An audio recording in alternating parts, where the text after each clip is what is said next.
ఈ రోజుల్లో చాలామంది ఆడపిల్లలకి ఇంటికి రాగానే బట్టలు మార్చుకున్నట్టే పెట్టుకున్నటువంటి నగలన్నీ కూడా తీసి పక్కన పెట్టేసేటటువంటి అలవాటు ఉంది.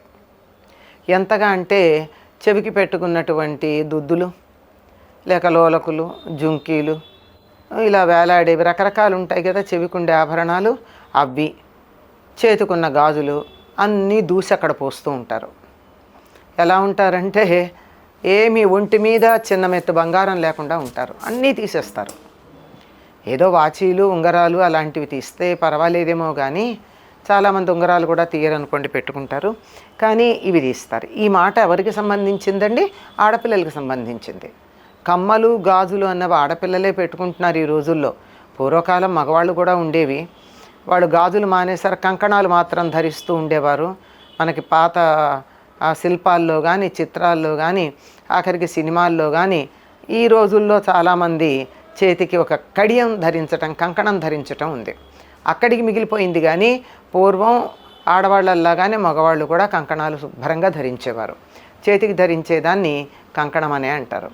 అటువంటి కంకణాలు అవి ఇప్పుడు ఈ చెప్పిన సందర్భం కమ్మలు, గాజులు అన్నమాట ఆడపిల్లలకి సంబంధించిందే. ఇవి తీసేస్తూ ఉంటారు. ఇది తీసేయడం వల్ల అనేక రకాలైనటువంటి ఇబ్బందులు ఉన్నాయి అని పెద్దవాళ్ళు చెప్తారు. ఒకటి, తమకున్న సౌభాగ్య చిహ్నాన్ని తీసేశారు.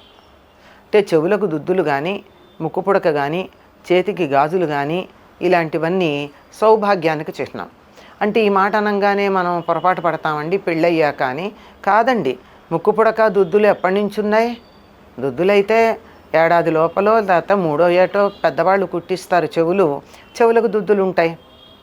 అలాగే 21వ రోజున చేతికి గాజులు వేస్తారు, అప్పటి నుంచి ఉంటాయి. ఇవన్నీ కూడా ఎప్పుడూ ఉండాల్సినటువంటివి. ఇవి ఉండడం వల్ల ఆరోగ్యానికి మేలు కలుగుతుంది. చేతికి గాజులు ఉండడం వల్ల మణికట్టు దగ్గర, మణికట్టు అంటే ఈ ప్రాంతం, ఇక్కడి నుంచి ఈ భాగం తరచుగా ఇలా కదులుతూ, ఈ గాజులు కదులుతూ వాటికి ఒత్తిడి కలిగించటం వల్ల స్త్రీ సంబంధమైనటువంటి వ్యాధులు చాలా రాకుండా ఉంటాయి అని చెప్పి ఆక్యుప్రెషర్ మొదలైనటువంటి వైద్య సిద్ధాంతాల వాళ్ళు మనకి చెప్తున్నటువంటి మాట. పేరు ఇది చెప్పకపోయినా మన పెద్దలు గాజులు తీసేయకండి, మంచిది కాదు, ఉండాలి గాజులు చేతికి. మీరు కదిలినప్పుడల్లా, పనిచేస్తున్నప్పుడల్లా ప్రత్యేకంగా ఇట్లా చేతులు నొక్కుకోవడం కాకుండా ఇలా కదిలినప్పుడల్లా ఆ ఒత్తిడి కలిగి కావలసినటువంటి ఆరోగ్యం లభ్యమవుతూ ఉంటుంది. మగవాళ్ళకు కూడా అంతేనండి. దానికోసమే కంకణాలు వేసుకోవడం, కడియాలు వేసుకోవడాలు లాంటివి. అలాగే చెవులకు దుద్దులు కనుక ఉన్నట్టయితే అవి కదులుతూ ఉంటే ఇక్కడ ఉండేటటువంటి ప్రాంతం ఏదైతే ఉందో ఇది జ్ఞాననేత్రానికి సంకేతమైనటువంటి కేంద్రం ఉంటుంది చెవి తమ్మిలో. అది కదులుతూ ఉంటే మన జ్ఞాననేత్రం అంటే ఆజ్ఞాచక్రం ఇక్కడ ఉండేది, ఇది ప్రచోదనమయ్యి మెదడు చురుకుగా పనిచేస్తుంది. సవ్యమైన ఆలోచనలు కలిగి ఉంటాం, సవ్యమైన నిర్ణయాలు తీసుకుంటాం, సరిగ్గా ప్రవర్తించగలుగుతాం. అందువల్ల వాటిని తీయద్దు అన్నారు. ఇది ఆరోగ్యపరంగా మనం చెప్పేటటువంటి విషయమైన రోజు తీసి పెట్టడం వల్ల వస్తువులు పాడవుతాయి కదండి. రోజు మార్చుకుంటారా? సాధారణంగా చాలామంది ఎప్పుడో ఏ పండగలప్పుడో పెళ్ళిళ్ళకో వెళ్ళినప్పుడు మార్చుకుంటారు, కానీ నిత్యం చెవులకు ఉండేటటువంటి దుద్దుల్ని మార్చుకోరే.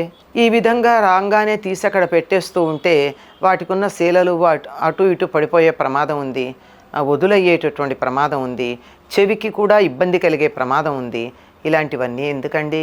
ఎప్పుడో ఒక్కసారి సరదాకి మార్చుకుంటే మార్చుకోవచ్చేమో, కానీ నిరంతరం ఈ విధంగా మార్చుకునేటటువంటి పని అంత సరైంది కాదు అని మనకి పెద్దవాళ్ళు చెప్పినటువంటి మాట. కనుక ఇంటికి రాగానే బట్టలు మార్చుకోండి, కానీ చేతికున్న గాజులు తీసేయడం ఏమిటండి? ఈ తీసేటప్పుడు రాత్రిపూట తీస్తుంటే గాజులైతే చిట్లిపోయే ప్రమాదం ఉంది, ఇంకేవైనా కూడా అటు ఇటు పడిపోయే ప్రమాదం ఉంది. సమయం వృధా అన్నది 100% నిజం. ఆరోగ్యానికి ఏదైనా ఇబ్బంది కలుగుతుంది అన్నది 50% ఉంటుంది. కావలసిన మేలు జరగదు అనేటటువంటిది కూడా 100% ఉంది. కనుక అలా మార్చకుండా ఉండడం